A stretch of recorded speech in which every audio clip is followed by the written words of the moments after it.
थोड़ा घिसक जाओ, उधर से देखो, हम समझा देंगे। अगला अगला अरे मन ढक गिर जाएगा। हम नहीं सकते। देखो तो दिख रहा है, नहीं दिखेगा वहाँ से, दिख रहा है, छोड़ दे। नहीं सर, मोबाइल इस बैच में ज़्यादा स्टूडेंट है क्या? Yes sir, 40।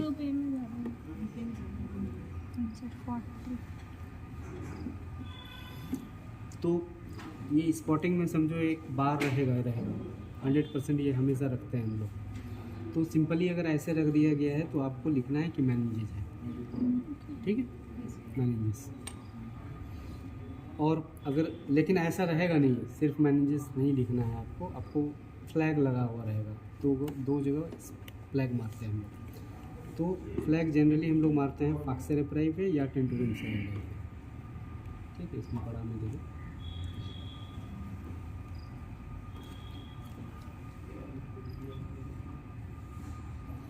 एक्चुअली मैं डिसेक्शन अभी बंद करवा दिया ना, वो मेनका गांधी ने, इसलिए जो है सो अभी गोट का ब्रेन पे ही काम चला रहे हैं हम लोग। देखो ये जो है ना, ये यहाँ से सिकल से, ये है फॉक्स सेरेब्राई। सुबह लिखा है लाइनिंग जो है, ये पकड़ के देखो यार, पकड़ो तब समझ में आएगा लाइनिंग है कि क्या है। लाइनिंग नहीं है, वो फोल्ड है, फोल्ड है, फोल्ड। वो ब्रेन के अंदर ये बताया ना, ये दोनों सेरेब्रम हेमिस्फीयर के बीच में लॉन्गिट्यूडिनल फीचर्स होते हैं, उस फीचर्स में वो घुसे हुए होते हैं। ऑक्सराई फोल्ड।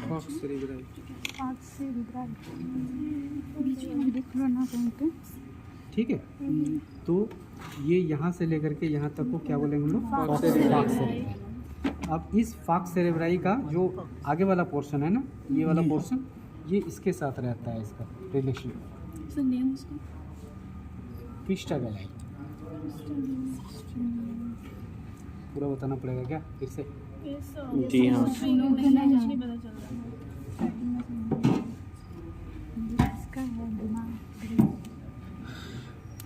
ये क्रेनियल कैविटी है, ठीक है, हाफ है इसका पोर्शन।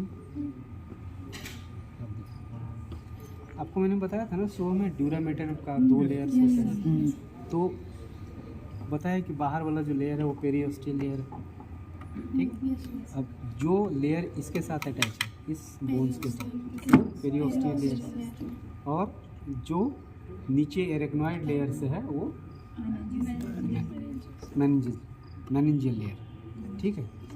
तो ये जो है ना, ये वाला जो पोर्शन है ना, ये है इथमॉइड बोन। ये पूरा जो है ना, ये इथमॉइड बोन। क्रेनियल बोन्स का नाम बता सकते हो कोई, कौन कौन से?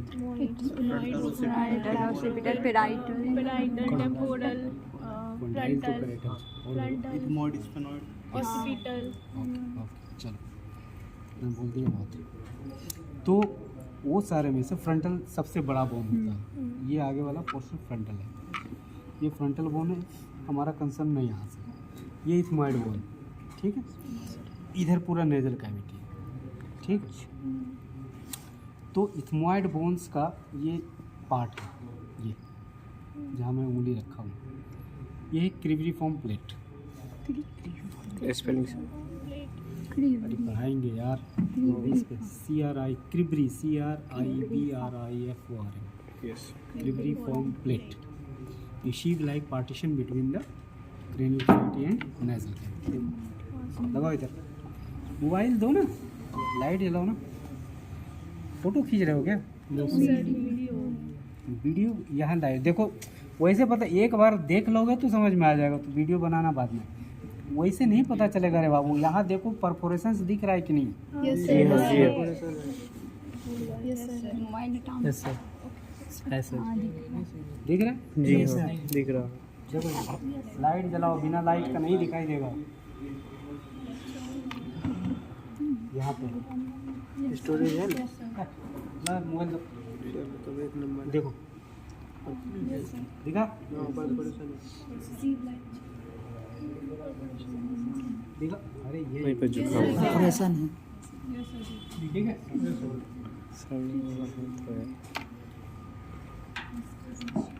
एक चीज़ और है, आप लोग सीनियर लोग से मिल नहीं रहे होंगे, इंट्रैक्शन है कुछ?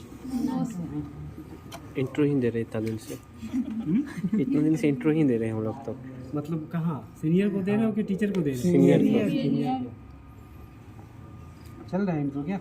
बोले क्या एंटी रेंगिंग वालों को?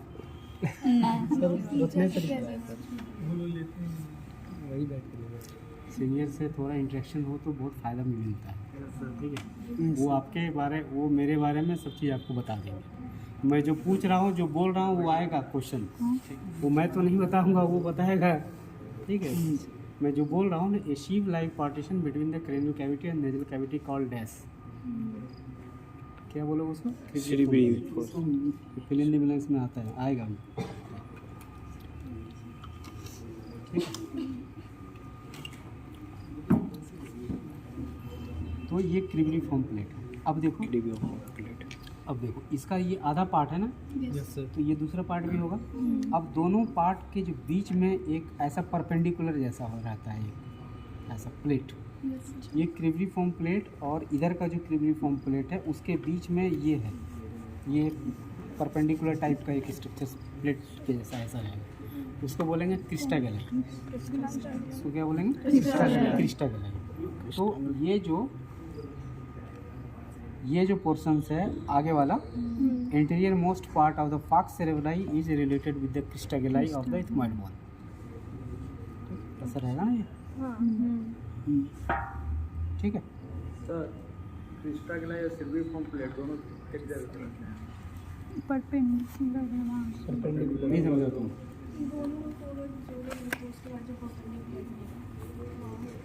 दोनों जोड़ दिए,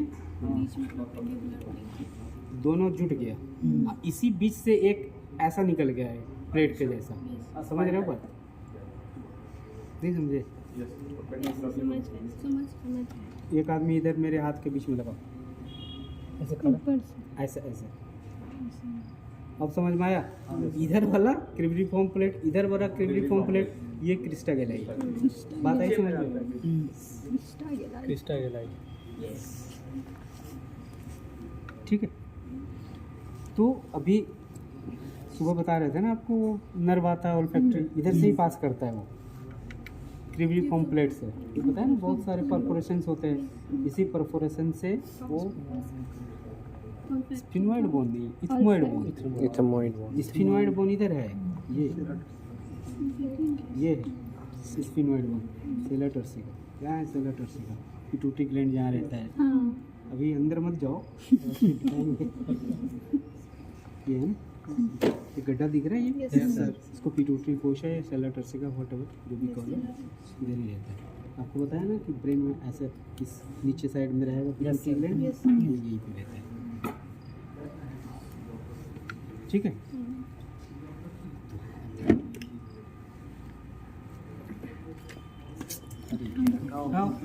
अरे गिर गया हमारा मेन चीज़। तो आगे वाला पोर्शन, तो ये जो है ना, फोल्ड ऑफ ड्यूरामीटर पे शॉर्ट नोट आता है, इसलिए मैं आपको इतना प्रेस डाल रहा हूँ कि शॉर्ट नोट आ जाएगा। तो आप इसको क्या लिखोगे? खाली ये तो नहीं लिख डालोगे कि it is the fold of the dura mater called fox cerebri, इतने से नंबर नहीं मिलेगा आपको, तो उसको आपको लिखना पड़ेगा। Interior part of fox cerebri is related with this one posteriorly, this one dorsally, this one ventrally, ये एक रिलेशंस होते हैं, वो आपको मेंशन करना पड़ेगा। तो आगे वाला जो पोर्शन है वो क्रिस्टागेलाई से, और बीच वाला जो पोर्शन है, ये जो बीच वाला पोर्शन है ना इसकी फाक्स सेरेब्राई का, ये किसके ऊपर प्लेस रहेगा? Corpus callosum. कॉर्पस कैलोजम अभी बताया था ना, कॉर्पस कैलोजम देखा था ना सब लोगों ने, अभी इसमें डायग्राम बनाया था ना यहाँ पे, ये नहीं देखा तो ये कॉपी छोड़ा उनका नीचे है। समझा कि नहीं समझा? नहीं समझे थे सर, पीछे थे, कहाँ समझे थे? नहीं समझे थे हम लोग। समझे नहीं थे। नहीं समझे नहीं थे, लेकिन बताए थे, तो फिर समझोगे कब? सर वो पीछे थे। एनाटॉमी ऐसा ही निकल जाएगा, आपको कोई नहीं समझाने वाला, फ्रेंकली मैं बोलता हूँ। एक बार नहीं 5 बार पूछो, ठीक है। कहने का मतलब है ये देखो ये आया कैसा, ब्रेन स्ट्रक्चर ऐसा होता है ना। इधर से हमको इसको सेजाइटल सेक्शन कट कर दिए, बीच से कट कर दिए, ठीक है। बीच से हम ऐसे ऐसे जैसे ये है ना ग्रूव, इसी से हम चाकू चला दिए यहाँ तक, ठीक है। जब ऐसे चाकू चला के ऐसे देखेंगे तो उसी का ये पिक्चर है। तो ऐसे जब देखेंगे ना तो ये बीच में लैटरल वेंट्रिकल, बीच में ये जो पूरा स्ट्रक्चर है ना, ये लिखा है ना LV, लैटरल वेंट्रिकल। ये जो पूरा स्ट्रक्चर है ये है लैटरल वेंट्रिकल। इस लैटरल वेंट्रिकल के पास मेरा है क्या, जैसे करो स्पीकर पे डाल। हाँ अनिल, सर ये कह रहे थे 100x पे बिना ऑयल डाले भी क्लियर दिखता है, तो ऐसा जरूरी नहीं है सर ऑयल डालना ही है? कोई जरूरी नहीं है। ऑयल तो सिर्फ क्लियरिटी के लिए डालते हैं, अगर क्लियर ऐसे आ रहा है तो कर लो, ठीक है।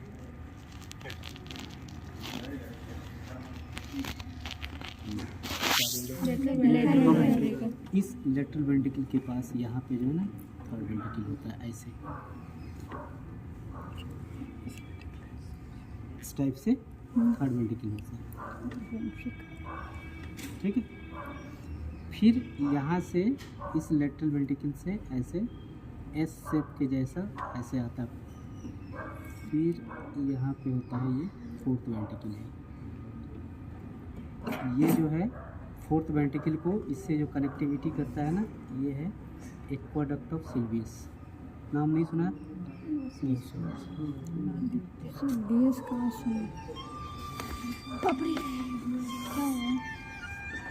हेलो, हाँ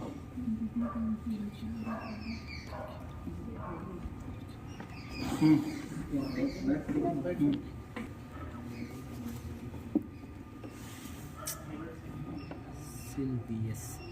अब कंप्यूटर में टाइप करते करते हम लोग का जो स्पेलिंग वाला जो है ना, वो हिसाब किताब सब गलत होता है। ऑटो करेक्ट, ठीक है। फिर ये है थर्ड वेंट्रिकल। ये तो बताओ लेटरल और थर्ड जो कनेक्शन होता है उसको क्या बोलते हैं? लेटरल वेंट्रिकल्स का थर्ड वेंट्रिकल से जो कम्युनिकेशंस होते हैं उस फोरामेन को क्या बोलते हैं? ये मत बोलना कि नहीं जानते, ये भी सब बच्चे लोग के किताब में लिखा हुआ है। फोरामेन और magna, foramen of Monro, foramen of Monro. Shape कैसा होता है उसका? Y shape, Y shape, inverted Y, क्योंकि ये तो बेचारा सिंगल है थर्ड, है ना, और ये लेटरल इधर और इधर दोनों है, तो ये इधर से सिंगल जाता है और दोनों लेटरल वेंट्रिकल, ठीक है। अब देखो, अब जो हम लोग का ये भी कंसर्न नहीं है, लेटरल वेंट्रिकल का कंसर्न है। तो ये जो लेटरल वेंट्रिकल है, इसका जो रूफ वाला पोर्शन है ना, इस पे रूफ वाला पोर्शन जो है ना, वो है corpus callosum, made up of, सुबह बताया अभी आपको, made up of corpus callosum is made up of grey matter, ऐसे बोलो जाए, कमिश्यूरल फाइबर, 3 फाइबर बताया था, commissural fibre, dissociation, projection fibre, commissural fibre. तो ये जो कॉर्पस कैलोजम है, कमिश्यूरल फाइबर एक टाइप का वाइट मैटर से वो उसका बना हुआ है। तो ये वाला जो पोर्शंस है, ये बीच वाला पोर्शन फाक्स सेरेब्राई का, ये इस कॉर्पस कैलोजम के ऊपर रहता है। अगर आप ये दोनों साइड का ब्रेन को ऐसे रिफ्लेक्ट करो ना धीरे से, तो आपका एक येलोइश कलर का स्ट्रक्चर दिखेगा ऐसे। होल ब्रेन को अगर आप ऐसे फैला के देखोगे तो एक येलोइश कलर का स्ट्रक्चर दिखेगा, दैट इज कॉर्पस कैलोजम। तो ये जो बीच वाला पोर्शंस है फाक्स सेरेब्राई का, ये प्लेस रहता है किसके ऊपर? ठीक है। अब पीछे वाला जो पोर्शंस है, ये किसके साथ कंटिन्यू है? Tentorium cerebrum. पीछे वाला पोर्शन टेंटोरियम सेरेब्रम। अब देखो, अब ये पूरा पार्ट हो गई टेंटोरियम सेरेब्रम, ठीक है ना? टेंटोरियम सेरेब्रम सेरेब्रम का ही ठीक है। वाइस शेप जो है। हाँ, अब देखो ये जो बीच वाला पोर्शन है ना, ये बीच वाला पोर्शन है ना, ये जंक्शन। ऐसा ओके। ऐसा ही तो रहेगा, ठीक है। ऐसे करके क्या बोल रहे हो? बोलो बोलो, कुछ भी चीज़ मन में नहीं रखना है, इसको क्लियर कर देना। कुछ ये जो बीच वाला पोर्शन है ना, ये है ना, ये दोनों के बीच का यहाँ पे होता है एक्सटर्नल ऑक्सीपिटल प्रोटूबरेंस। ये बाहर में होता है एक्सटर्नल ऑक्सीपिटल प्रोटूबरेंस। हम कहीं क्यों मुंह हिला रहा है? क्योंकि ये जो पीछे से लिगामेंट आया है, ये पीछे से लिगामेंट जो है सो हमारा एक्सटर्नल ऑक्सीपिटल प्रोटूबरेंस के पास जुटा हुआ है। जानवर ग्रेजिंग करता है ना, वो ऐसे हिलाता है, ऐसे ऐसे वाला जो मूवमेंट है ना, वो लिगामेंट, उसको बोलते हैं लिगामेंटम नॉकी। नाम नहीं सुना होगा। या सुप्रास्पाइनस लिगामेंट, एक पूरा चौड़ी सी लिगामेंट पूरा पीठ के ऊपर से आता है और नेक रीजन में आके दो भाग में डिवाइड हो जाता है, उसको बोलते हैं लिगामेंटम नॉकी। जो एक सीधा वाला पोर्शन है वो इधर को अटैच करता है एक्सटर्नल ऑक्सीपिटल प्रोटूबरेंस के। इस बाहर वाला जो एक्सटर्नल ऑक्सीपिटल प्रोटूबरेंस है, इसके जस्ट करस्पॉन्डिंग में अंदर में एक रीज होता है, उसको बोलते हैं इंटरनल ऑक्सीपिटल प्रोटूबरेंस। तो ये जो पोर्शन है बीच वाला, सेंटर वाली पोर्शन है, इसका रिलेशन रहता है इंटरनल ऑक्सीपिटल प्रोटूबरेंस, ठीक है, इंटरनल ऑक्सीपिटल प्रोटूबरेंस। इसके बाद ये जो है दो पोर्शंस, लेटरल वाली पार्ट, अब ये लेटरल वाला पार्ट इससे रहता है, इससे ये वाला, ठीक है। और ये क्या है? पेट्रस temporal, पेट्रस temporal bone. Temporal bones का दो पार्ट होता है, ठीक है। तो ये जो अंदर वाला पार्ट है ये है पेट्रस टेम्पोरल पार्ट। एक होता है टिम्पैनिक पार्ट, एक होता है पेट्रस पार्ट। तो ये जो है ना, ये पेट्रस पार्ट, पेट्रस टेम्पोरल, ठीक है। तो इसीलिए इसको बोलते हैं, ये लेटरल वाला को बोलते हैं पेट्रोसल क्रेस्ट। ये जो इसका जो रिलेशन रहता है ना, वो पेट्रोसल क्रेस्ट के साथ रहता है, ठीक है। ये पूरा बॉडी का सबसे हार्डेस्ट स्ट्रक्चर से होता है, अभी आपको बताया पेट्रस टेम्पोरल सबसे हार्ड, ये टेम्पोरल बोन का पार्ट। ये पूरा जो है ना, ये टेम्पोरल बोन। मैं बताऊँ ये जितना मैं मुट्ठी में पकड़ रहा हूँ, ये और ये बाहर में, ये अंदर में, ये टेम्पोरल बोन, ठीक है। बाहर ये वाला नहीं, छोटा वाला, ये ऑक्सीपिटल वाला पार्ट, ये ऑक्सीपिटल, ठीक है। तो उसके बाद तीसरा जो है वो है डायफ्राम सेली। डायफ्राम सेली आपको बताया कि पीछे वाला पोर्शन है, it is not fold, it is the thickening of the dura mater. पीछे वाला पोर्शन है ना, ड्यूरामीटर की थिकनिंग, वो पीछे रहता है, जिसको काट के निकाल दिए। उसको पर्पस था उसको निकालने का, क्योंकि उसको नहीं काटते तो हमारा जो स्टूडेंट का रिसर्च था वो पूरा नहीं होता। तो इसको कट करके हमने यहाँ से निकाला है, ठीक है, डायफ्राम सेली को। डायफ्राम सेली ऑलमोस्ट इस टाइप का स्ट्रक्चर्स होता है, उसमें 3 परफोरेशंस होते हैं, एक सेंटर परफोरेशंस होता है, 2 लेटरल परफोरेशंस होता है। जो सेंटर परफोरेशंस है वो इंफेंडिबुलम के लिए है, जो लेटरल वाली परफोरेशंस है वो इमर्जेंट आर्टरी के लिए है, और थर्ड क्रेनियम, ठीक। अभी इतना ही जानना है, आप लोग एक बार फिर से सारे को देख लो, फोटो जो खींचना है खींच लो, ठीक है।